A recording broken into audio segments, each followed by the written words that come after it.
Welcome to the Eating at a Meeting podcast. I'm your host, Tracy Stuckrath, dietary needs expert, certified meetings manager, certified food protection manager. I have searched the globe to find people and businesses who are creating safe, sustainable, and inclusive food and beverage experiences for their employees, guests, and communities. In each episode, you will find authentic conversations about how food and beverage impacts inclusion, sustainability, culture, community, health, and wellness. I know that sounds like a lot, but we're going to cover it all. Are you ready to feed engagement, nourish inclusion, and bolster your bottom line? If so, let's go. Hey, everybody, and welcome to another episode of Eating at a Meeting with my finger here. And I am excited to be back in my office after 2 weeks of travel and like 6 podcast episodes in that time frame. So it's nice to go back live once a week and to bring you Ali Cox, who this woman right here from Noble West in California. She is an agriculture and food ingredient marketing visionary and founder of Noble West, which is an award-winning marketing consultancy that specializes in the entire agricultural ecosystem, the food system, food world, from fresh produce and nuts to dairy and ag tech. It works in all aspects of agriculture. So welcome to the show, Ali.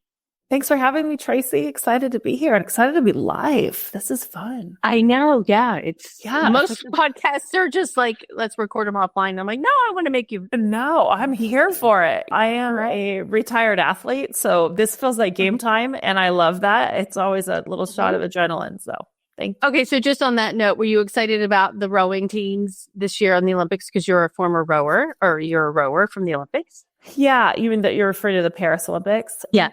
Very happy for the men. The men's team did really well. Our women's team really struggled. So this was the first Olympics in 20 years that we didn't bring home a medal.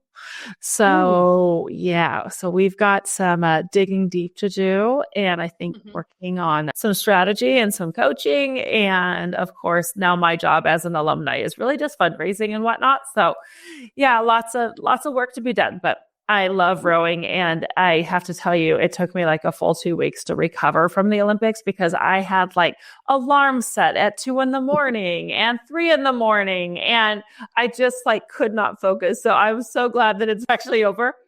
But I just love rowing so much, and it's just such an amazing sport. So thank you for asking and indulging me and allowing me to talk about rowing because it's truly one of my favorite things. Well, good. And one of my friends, Mandy, I sent her your link because she's a rower and all 3 of her kids row. And one of them's at Michigan. Her daughter Gracie's rowing for Michigan now. Oh my gosh. Okay. That's an amazing program. I love Michigan. Yeah. It's a great program. And then just for everybody, if you look at Allie's LinkedIn profile, there's a comma OLY behind that, her name. And that means that she's an Olympian, which I thought that was really interesting when I looked it up. All right. So now I want to bring you back into the soil instead of the ocean or the water, to the soil of the U.S. here and talk about what you do as a marketer. But I also want everybody to know that you're a come from fifth generation farming, right? Both sides of your family. Yeah. Okay. Matriarchal and patriarchal. Well, so that's amazing. So what, as a marketing person and a farmer, tell us what Noble West does. And then I want to get into the whole food system. Sure. Yeah, absolutely. So thanks for touching on my history. So I think that's really kind of I think it's more of like an authenticity check mark at this point. Like, is she authentic to be talking about the food system? Yes. But truly, I believe that like what got us here is not going to get us there. And I'm so just thankful and grateful for my childhood and everything that my ancestors have done and like family has done. But we really have a lot of work to do in the food system to make sure that we're able to eat basically domestically grown food, frankly, that's healthy and safe. But Noble West is a marketing agency. We are technically remote. So we have teammates that are mostly based throughout the West Coast now. We did have an office in Columbus, Ohio for quite a bit of time. But we help grower packer shippers. We help growers tell their story. We are really focused on creating more value food that's grown very well by farmers and really creating a little bit more synergies and understanding and frankly education through really creative marketing for consumers to understand more about where their food comes from and for farmers to understand more about what consumer preferences are and how to tell their actual story of the good work that they are doing to farm. So I would call ourselves like really ingredient specialists. So the ingredient that it takes to grow the food is what I am so passionate about, even more so than, like I always say, we care about the ingredients in the granola bar, not just how the granola bar tastes. We actually care how it was grown. So that is something that I will continue to. And what's been so interesting, Tracy, which I'm sure you're going to kind of get to, is like, we have Noble West start. So I think 5 years ago, I said, okay, I want to be specialist. I want to just focus on agriculture and the food system. And at that point, saying we're only going to take ag felt very almost risky. Like, wow, that's really narrow. And now it is become like we're getting even more narrow, where we are like getting into regenerative agriculture and upcycling, and we're building out organic foundation to help farmers if they want to go organic. I mean, we're getting so much more nuance. And I think frankly, we've become more of an agriculture sustainability agency, and I'm here for it and I love it. And I just like that we're able to like deepen what the impact that we're able to provide for our clients and the environment. Well, and I just put the title of this show up here because it's Behind the Plate, Why Ingredient Stories Matter for Event Menus. And I think what you just said, I really want to dig into that because, and listening to you on quite a few other podcasts and reading up on you too, you talk a lot about consumer direct to consumer, right? Well, we as event planners, we have one other middleman or probably 5 other middlemen in the middle. Oh my gosh. More than that, Tracy. We could dig into that. Oh, way more than 5. Yeah. To where it gets to that plate where I'm sitting down in an event at a convention center or whatever. And it's really kind of scary. And I talk regenerative agriculture and I teach people that, what that is as an event planner. Does their caterer even know what that means? Right? Their food service person. But I like the fact that you want to talk about that the ingredient. And you said in the beginning there, you said food that's made well. So, and then you said regenerative and upcycled. So I want to understand that definition of made well. Because I think grown well, right? Grown well. Okay. It's really grown. I mean, that's really, it's like where the ingredients come from, how they're sourced, who's sourcing them, how is the ingredient getting from the farm or the plant or the mill or the processing plant or the packing shed to the end user. How many hands is that going through? Who's touching it? And frankly, what I really care about is how many people are making money off of that transaction. Because then, and I've listened to you, because then the farmer's making like that, a fraction of that. With the operational costs continuing to skyrocket. Yeah. So, and are you familiar with slow food? Into that. Yeah. But I love slow food. I absolutely love talking about events. That actually was how I got my start working in the agency world in New York City. So I'm very familiar with talking about all things events. But really, the first event that I went to, and this was, I think I still worked at IMG in New York. This was like in maybe 2006 or 7, 8, when the slow food movement, which was, I think, started in Italy, came to Fort Mason in San Francisco. And my friend Dominic Phillips produced it, DPM, great event producer, especially in food and beverage events. And that slow food, that was the first time I ever saw like actual ingredients marketed for their integrity and for their like novelty. This was novelty.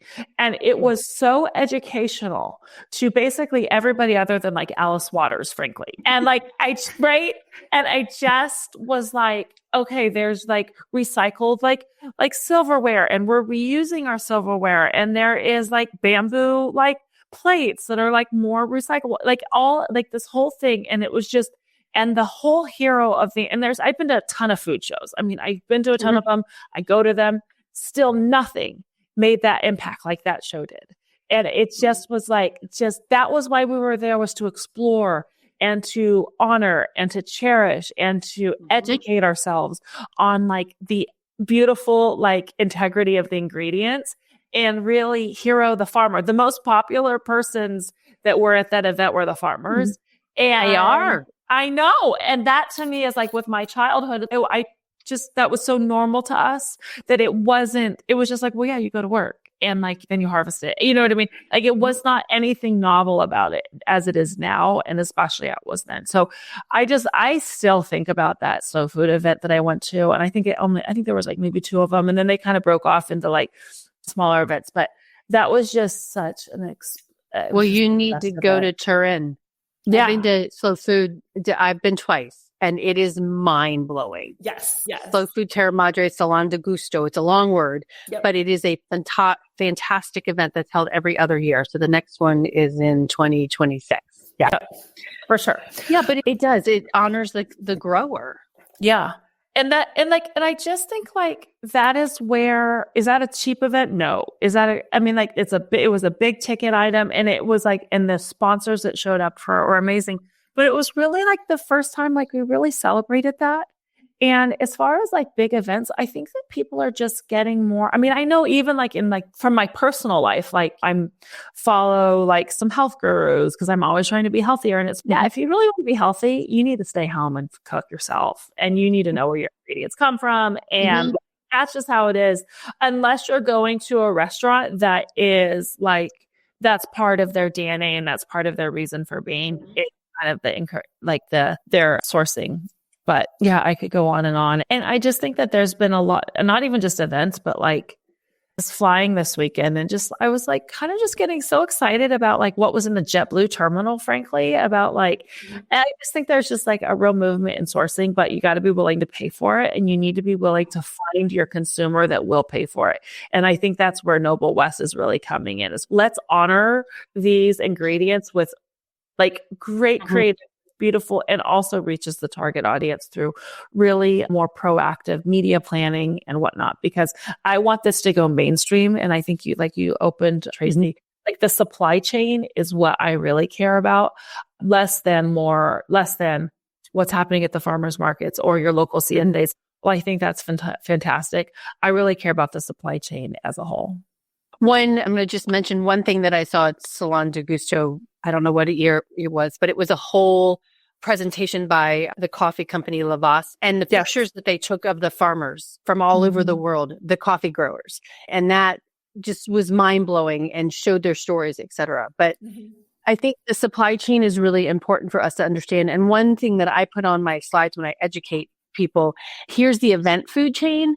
And it's just the front of, it's kind of like, here's your attendee, here's your hotel sales manager or convention center sales manager, the event planner, then the event manager at the venue. And then there's the chef, and then there's all the sous chefs, and then there's the line cooks, and then there's the preppers, and then there's the bartender, the catering manager, or the front of the house banquet manager, and then the bartender, and then all the servers. I mean, that's just that part. That's not even talking about the behind the house, behind the chef. We're not even talking about how it got there. Right, exactly. And we need to. Yeah. And one of the things on pricing, because I want to talk about that too, is that meeting planners are being hit hard. I mean, a buffet lunch now, let me just tell you, starts at $85 per person and goes to $92 plus 25% gratuity and tax on top of that. So for one lunch, buffet lunch, it's $110 per person. And which market? That's pretty much general. I've had that on average. I've had that on Austin. Yep. On average. And that's probably not Des Moines, Iowa, but I don't know what the quality of the food, and I'm not saying the quality of the food is that great on any of those markets. So why, because of that supply chain that you're talking about, right? Yeah. But I also think like I also think it goes back to I love talking about event marketing. Like, this is so fun. I feel like I'm like back in like the good old days of like event marketing part of my career. But like, also like, how is that event being marketed? Is it being marketed that you are going to go have like a rubber chicken dinner, or is it being marketed like you are going to go have this experience that also includes culinary? And I think the whole point of this conversation is, how do we incorporate like the quality of the food into the event, like into the event, like marketing. And that's where I would say, well, it all starts with ingredient marketing, because the carrot farmer doesn't know how to talk about the carrots. If they don't, thumbs up. If they don't understand how to talk about like the ingredients, like marketing that, then they have no brand. So as they're marketing it through to the chef does not know what to put on the menu. They don't have the right stuff. And then it's just commoditized. And the more we utilize commoditized food, like the less like important it becomes in the experience. So then it becomes about some other story other than the food. And if we are trying to have like a more classy event where like the quality of the food really matters, and people who are going there expect a nice meal and they want it to be a certain way, kind of like when you go to a restaurant and you see like actually a thoughtfully written out menu with like their sourcing information that's probably more localized or regionalized. That is, I think we all understand what we're paying for. It helps with sticker shock. It helps me understand like, okay, I can get excited about this. And instead of talking about how expensive the ticket is for the event, I now am going to understand like, oh, I'm getting excited about it because I'm going to see that there's some value, and it becomes a value alignment of like ethos. Like, I care about this kind of food and these kind of sourcing things, and I am excited for this experience. And so I'm willing to pay for it. Now, if I don't know that information and I walk in sort of already annoyed that I've overpaid for something because I haven't been educated, I think that's on the event. The event has not done a great job of marketing themselves. Well, and I think that also goes back to the hotels and the convention centers as well, and marketing where they source their food from. Yeah. Right. We're working on a project right now, Tracy, that's so interesting. And one of it's a tea. It's a ROC certified, so regenerative organic certified tea. And they have found a hotel chain that also has casinos. And they have a very intentional like minority sourcing policy. And they're trying to encourage more minority owned brands to like get on their their sourcing roster. And how they're marketing that, I found very interesting. And I don't want to give too much away because we're kind of in the middle of this project, but how that chain has been intentional about that has been very interesting to me. And they are utilizing it as one of their differentiating qualities from their competitors. So if you are somebody who, now, do I think this is going to work in mainstream marketing? Probably not, because it doesn't involve price and whatever. But if you're somebody who really cares about like those sort of issues, I think you feel really pretty good about spending your money. And I feel like as event planners and as event marketers, our whole existence is like expectation management. Like, expect to stand in this line, expect to have this experience. And I feel like that's sort of like setting yourself up for success as people are doing their due diligence, whether they want to go spend their hard-earned money or not. So true. And I have an idea on who that is, but we won't delve into that. But they were talking about, one chain was talking about it at IMAX a couple of weeks ago. Yeah. And this is Bally's, which I actually thought was so interesting. Oh, but Hyatt's doing the same thing. Yeah. So champion that. And if that's what we care about, like, that's where we're going to spend our money, right? Right. Yeah. Yeah. And I was talking to one of the chefs from Atlanta about that and and he's very big proponent of it. And I actually met him at the farmer's market, shopping from the local farmers on Saturday when I used to live there. Yeah. I love that. So telling the story of the ingredients, how does it actually benefit the farmer and then the end consumer? By telling that ingredient story, you are basically providing and assigning value to it. Okay. You're saying, this is how it was grown and by whom. They use these kind of maybe socially responsible labor practices. They have a certain practice of whether it's conventionally grown, whether it's organic, whether it's regeneratively grown. You are talking about how the mindset of the farmer and their farming practices because the real challenge here is that there's like fundamental like misalignment in that farmers are compensated based on yield. How much can they grow per acre? How many pounds, how many nuts to the acre, how many stalks, how many bags, how many bushels, how many cartons. And consumers are that they don't care about that. They care about the highest quality grown food that they might have that they can get at the right price. And so that is just a fundamental misalignment. And so I think that for farmers, by talking about that, and I don't know if it's actually the farmer's job to talk about this. That's a whole nother thing I like to dive into too. Okay. But by telling that story by either the processor, the mill, the market, or the farmer, whomever, by telling that proper story, that is where you're giving the consumers the opportunity to make a great decision and to make a decision based on their values. By not telling that story, by not feeling like you, frankly, want to tell that story, that's where you are just like commoditizing it. It's a commoditized experience. It's a faceless, nameless ingredient that just is needed, right? And I just think that it's been associated with being cheaper, and in many ways it is. But it doesn't necessarily mean it's what consumers want, and it doesn't necessarily mean that we're doing right by the farmers. Okay, so on that podcast, I listened to you chatting on the Regenerative by Design podcast, right?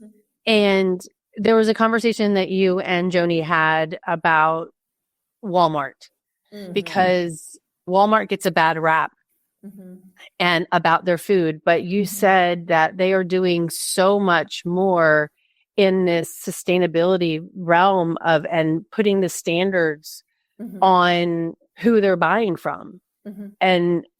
But they still get that bad rap. And you could also say Costco. I mean, Costco doesn't have a bad rap, but Costco apparently is the number one seller of organic food in the country. I'm sure of it. Yeah.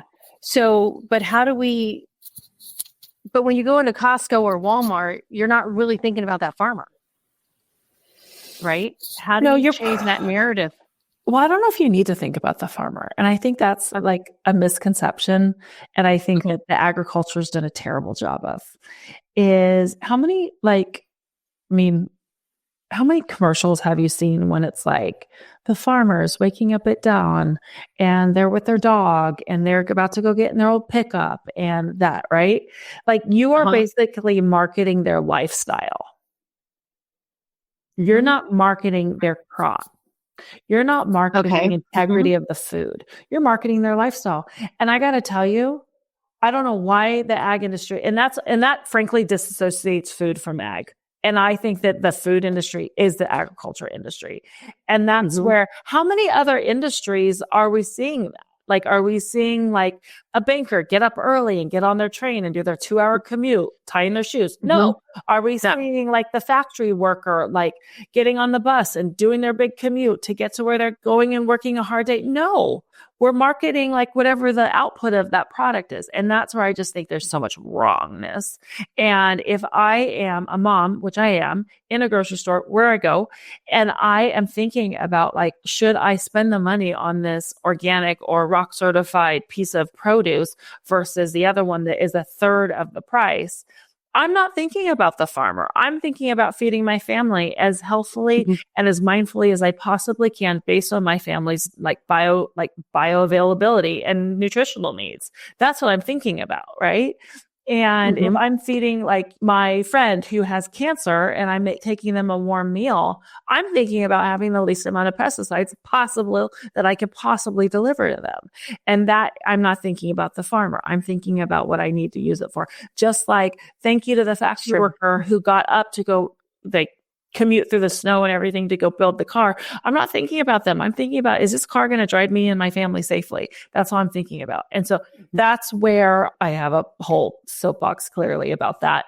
But back to Walmart, they put out a claim that by 2030, they want to avoid like 1 billion metric tons of carbon emissions. That's one of their goals. One of the ways that they have really dove deep into this is through their produce project. So with Project Gigaton, that's where farmers, if they want to sell in Walmart, I think it's like November 5th every year, they need to submit the Project Gigaton application, which shows that they have accomplished a 104-point checklist of sustainability, proving that they are sustainable. And this is for conventional and organic. It's not just organic. And this is where, are their on-farm water uses good? Are their packaging is their packaging sustainable? Is their water use, are they net zero in their packing houses? I mean, this is like the whole checklist. And so that's where that's why, like, everybody's always surprised, myself included. I was such a hypocrite when I lived in New York and was like a single woman working in fashion and events. Like, I was like, I would never shop at Walmart. And now I'm like, oh my God, I shop at Walmart every week. But really, that's where that produce, and I've been really impressed with that. That's awesome. And we need more people to be doing that. I mean, and then I'm going to bring that to kind of SDG, Sustainable Development Goals, which are from Slow Food, or they're not from Slow Food, but the UN, but then also the ESGs that corporations are having to adhere to, right? Yeah. And when we're looking at that, it's amazing bringing it all the way full circle to the company cafeterias and to the events that people are hosting based on those things. Is that trickling all the way down? Probably not yet, right? No, but I would also argue, like, the ESG, and this is where Noble West is going. There's like squarely, because this is the next 2 years of my life. It's all I want to focus on, is because, again, this is how we change things at scale. Every CEO that works anywhere in food, from Kraft Heinz to Del Grosso to Red Gold, which is the McDonald's tomato ketchup company. I mean, like, This is where every single CEO is like putting out food sourcing ESG goals, their claims. And that is something where a lot of times the manufacturer, the processor of the tomatoes to make the ketchup, or the onion manufacturer, the dicer and slicer, whatnot, they are actually doing a lot of things right, and they're just not taking credit for them. Like, as far as, if you look at, like, we work a ton in ag technology. The investments, the millions and millions of dollars in investments that are happening in ag tech, in robots, in contamination efforts, in food safety it is expansive. And that's where I just want the food. I want the agriculture industry and the food industry to get some credit for that. Okay. And how do we do that?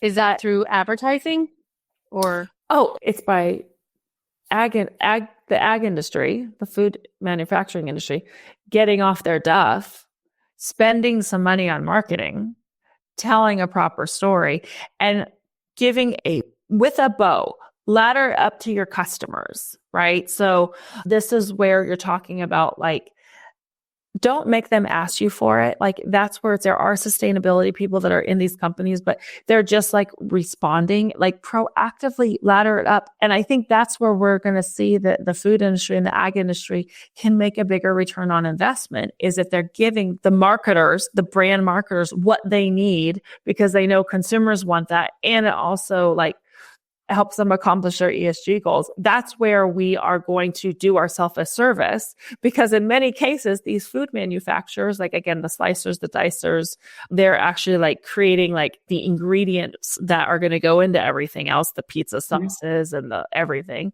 That's where most of them have hundreds of contract farmers who are growing the food, are putting it in a truck and sending it off to you. And if those folks can get a bigger return on investment for their effort of farming, we're all going to be a lot better off. Yeah. And it reminds me of going to the local farmers market here in my small little town of New Bern.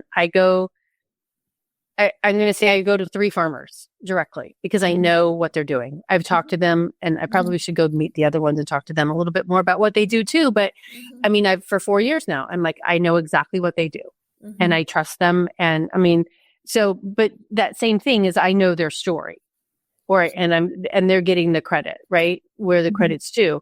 I want to ask a question about the marketing. And I think Joanna asked you a similar kind of question, but And actually, I want to take it even further back. I heard Marion Nestle years ago say that back in the 80s, the food manufacturers sued for freedom of speech. So they could put whatever they want on the front of the box or on the back of the box. The only place they can't lie is in the nutritional information.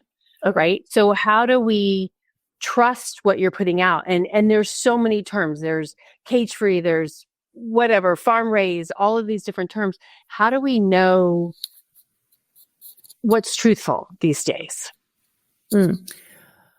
Okay, so sorry, that's a very loaded question. Lots of thoughts.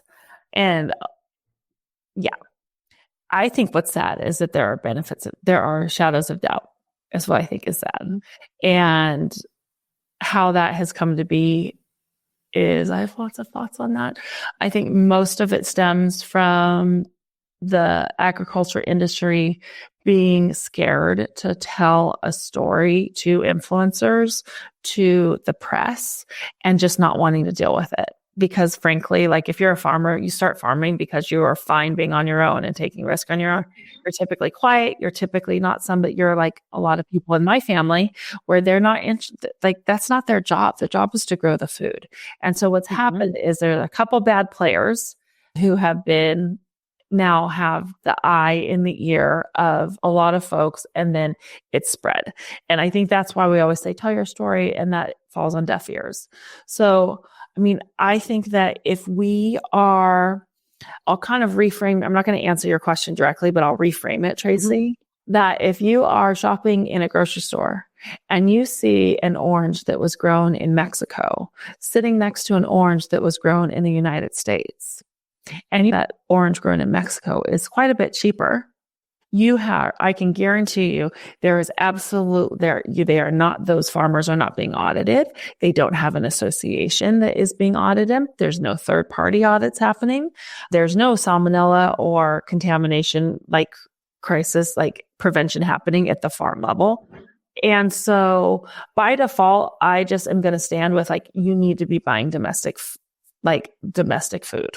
That is the number one, where there are USDA criteria, there are auditors happening, most have associations, there are food safety metrics, things that do not happen internationally. Now, some of the big conglomerates like the Doles and whatnot that are grown internationally, they are more advanced in this, but at the same time, like they're also sourcing, like from a traceability standpoint, that is a wild web. There are a lot of 5 to 10 to 15 acre tiny little farmers who are part of their sourcing, strategy. And that is where, my God, those folks are going to do anything they can to get a crop by any means they have. And so I would just sort of say, like, trusting that the USDA and trusting that like there are and state by state, I mean, I would argue the CDFA, California Department of Food and Agriculture, and the Department of Pesticide Regulation, those are this is the most regulated state in the entire country, which I would argue is like we are the most regulated farming environment globally. It's also the most expensive, which means that the farmer has to get the most yield per acre as possible to even stay in business. So that's where I say like it is broken. And if we do not decommoditize, there will be more and more of the same. So how do we decommoditize? And then I'm going to throw that on the amount of food that Walmart buys or the amount of food that MGM buys to put in all of their hotels around the world, or just in Las Vegas, right? How do you decommoditize and go with direct to those farmers? Well, I don't know if you're going to be able to get direct to those farmers in many cases because of brokers. Because the brokers want to make money off the food too, and it's more expensive. And so how sourcing works these days is typically like the brokers are controlling most everything. Not all the time, but everything. Produce terminals look very different these days. Whereas when I used to like work the phones at Turlock Fruit Company when I was in high school, there would be buyers on the phone, and there still is in some cases, but like there would be like the phone would be blinking and there'd be 10 different grocery chains that would be on there and maybe a broker or two, and now it's all brokers. Well, and I even see that with small catering companies going together, combining into a buying package together, economies of scale, because otherwise their prices would be astronomically high. And that's where the Hyatts and the MGMs of the world, because they have a larger buying network, right? Yeah. So they're reducing their costs, which means the cost of the farmer gets lower. Right? Yeah. How do we, so where does the story start and who does the story go to? As far as the farmer story and the decommoditization, I think that like for the context of this conversation, I think it's really about like working with chefs and who are planning the meals and are budgeting the meals to really understand how they're going to promote like what they're serving, right? Like, is this part, like, are we naming out the farms by name? Are we talking about the regionality? Are we highlighting the food like and then passing that information on to your target audience member? I think that is really the most important thing. That's who we're marketing to. Okay. And then that end consumer, in my opinion, is the one buying the food on an event side is the meeting planner. Yeah. And then does the meeting planner and it reminds me though of the Vancouver Convention Center when they redesigned the convention center and it's over water. I remember them having beverage napkins at I don't know if it was the Olympics, but the Meeting Professionals International Conference afterwards, but it shared how many creatures lived below the convention center or what they did to protect the water, the livelihood of the water below them and the sea life to promote that, because people would probably were bashing them because, hey, you're destroying this by building this, right? Telling that story that way. I don't know if they're still doing that story, but I thought it was valuable 10 years ago. Yeah. Yeah, I think you're right. It's the meeting planner who's working with the chef on food costs, understanding that, having real conversations about it, and then working with the event promoter and the meeting planner to like kind of promote what that experience is going to be. And I also think there's just some transparency in reality. Like, listen, we are looking to have an event that is like very like pro farmer, or we're having it's a culinary, we're looking for a culinary experience. And I think putting that front and center is probably part of is the picture. Right.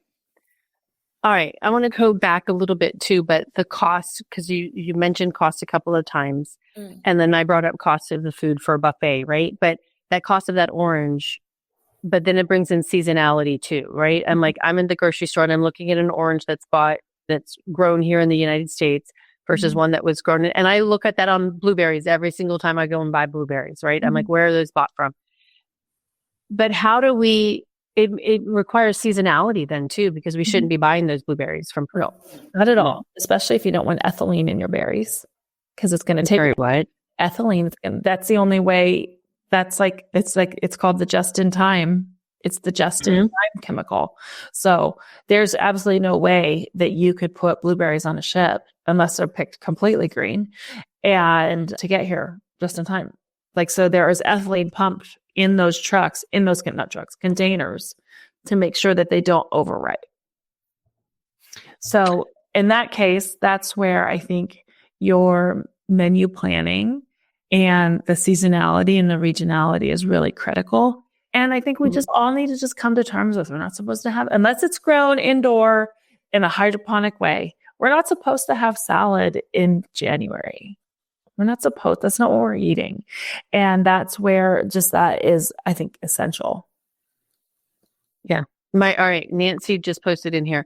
Please take this in the spirit it is intended. Does the planner, quote, have the time to do the deep dive into the origin of the food versus relying on the chef banquet team to be able to answer the questions? Yeah. Great question. No, I'm going to say no, Nancy, we don't. So that does require the purchaser, which is the hotel, the chef, to do that for us. Right? But the meeting planner's job is to understand along with like the ROI metrics, what are the sustainability metrics? What is the intent of this event? And the meeting planner's job is then to go RFP or source a venue and partners who align with the mission of whatever that is. I think that's the meeting planner's job. Yeah.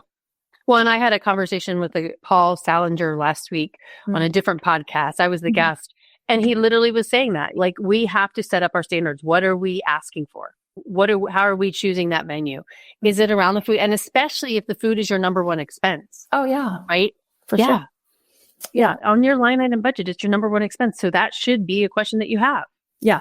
And I mean, like, if we go back to like the slow food model, like where they did the event, the one I'm just referring to the one in San Francisco, it was like in a cold and damp place. Like, it's like, it wasn't at like the nicest venue in town, right? Because that wasn't the intention of this. That wasn't the purpose of it. Right. And I think that like maybe Nancy's question, the spirit of it is that the meeting planner's job? Well, I think it depends. Like, what is the purpose of the meeting? And and also how can you then turn this experience into a nice recap that does ladder up to ESG goals? Or like, how do we put that back into the marketing strategy? Does that go into the annual investor report? Does that go into our annual marketing recap about like our intention as a department or experience? Right. Get some bang for your buck with that, right?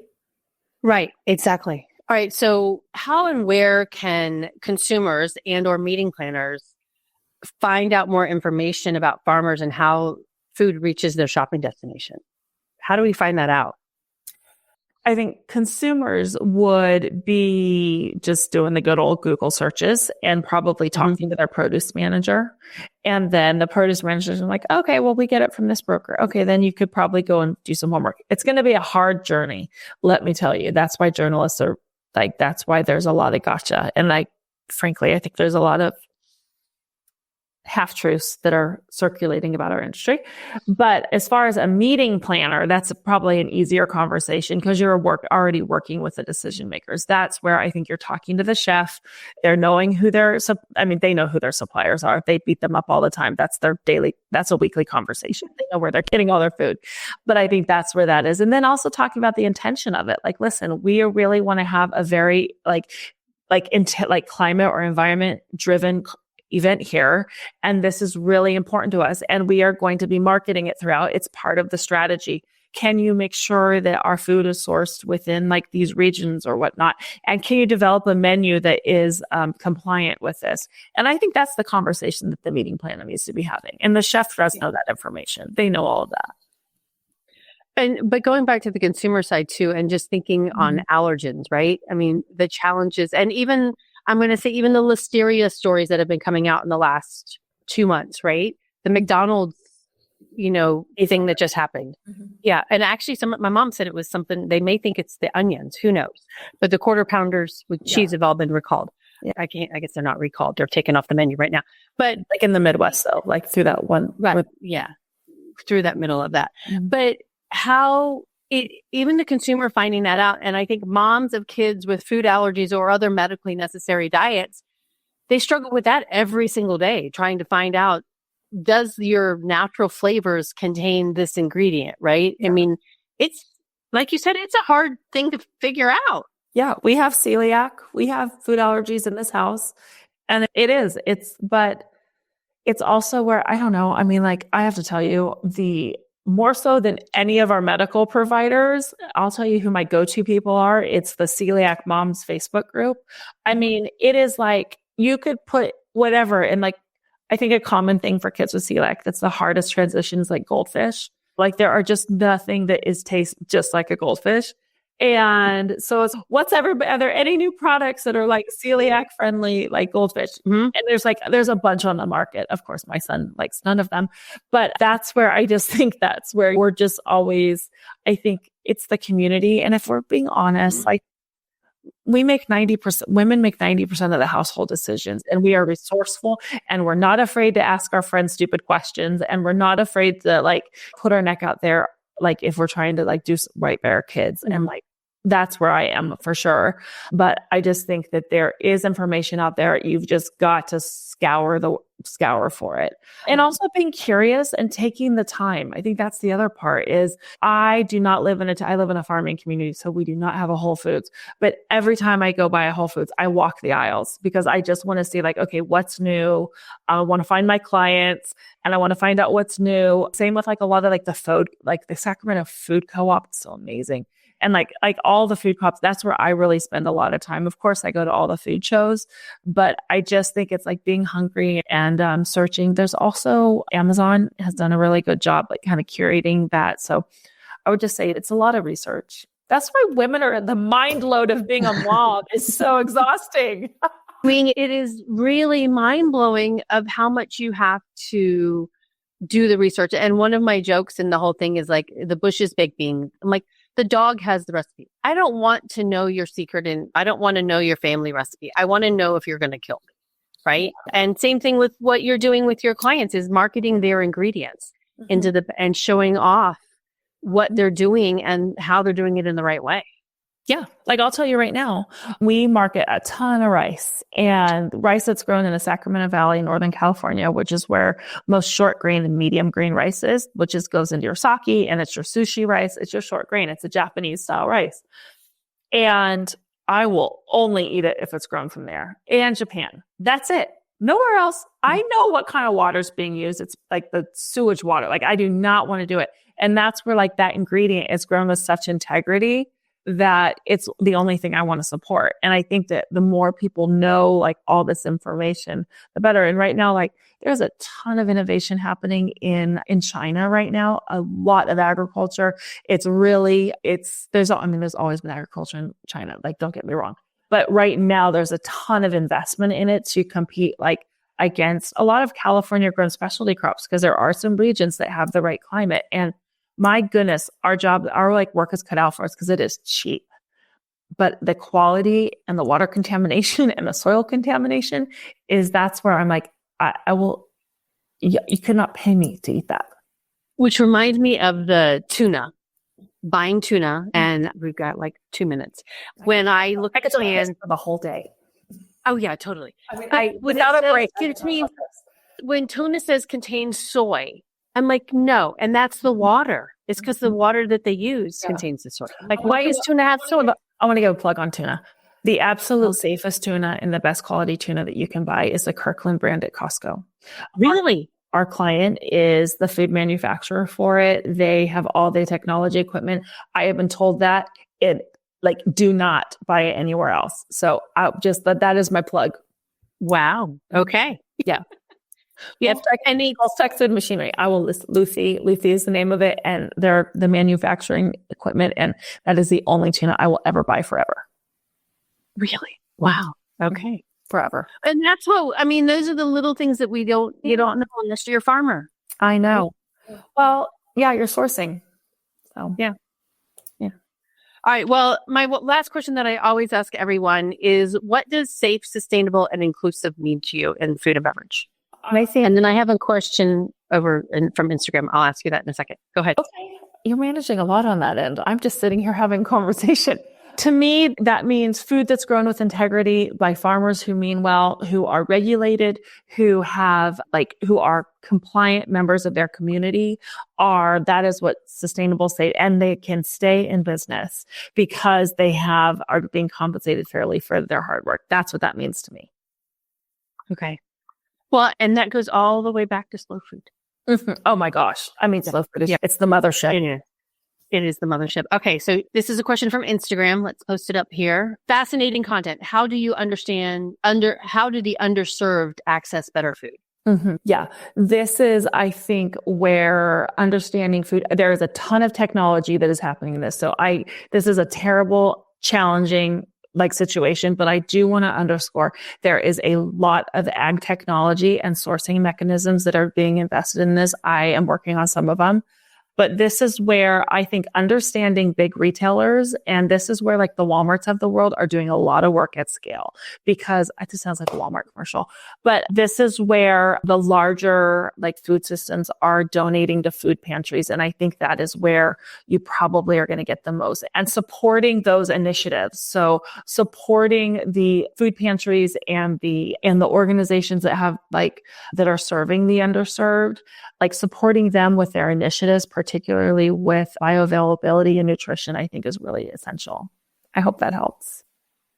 Yeah. Well, and food refrigerator programs that are made by chefs and a variety of other things too. So, but it is, and the fact that Walmart's prices and their standards and this is the last one. Nancy just said, to piggyback on that, food banks purchasing from government food sources, independent brands, do they have similar compliance as you described by Walmart or from the tuna from Costco?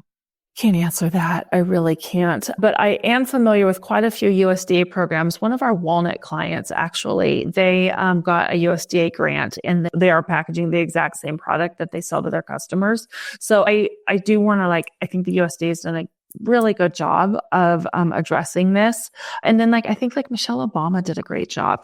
She really put a pin on access to produce. And Nancy, it is a tough question. And there's a lot of people to answer those questions. A lot of people in the food system to answer those questions. Mm-hmm. Ali, thank you. This was so fun. Thanks for having me, Tracy. Michael, you're welcome. Thank you. I appreciate it. All right, everybody, stay tuned for next week. I'm back in the office. I'll be in the office again. Until then, stay safe and eat well. And Ali, stay with me for 1 second. Everybody, thanks for tuning in. And everybody on Instagram too. We had a wide audience on Instagram today. So thank you so much for being here. Appreciate it. Thank you. Thanks. Oh, and actually, let me put this up real quick. You can reach Ali on LinkedIn, at Ali Cox. There's her link. All right. Thank you. Thanks for listening to the Eating at a Meeting podcast, where every meal matters. I'm Tracy Stuckrath, your food and beverage inclusion expert. Call me and let's get started right now on creating safe and inclusive food and beverage experiences for your customers, your employees, and your communities. Share the podcast with your friends and colleagues at our Eating at a Meeting Facebook page and on all podcast platforms. To learn more about me and receive valuable information, go to tracystuckrath.com. And if you'd like more information on how to feed engagement, nourish inclusion, and bolster your bottom line, then visit eatingatameeting.com.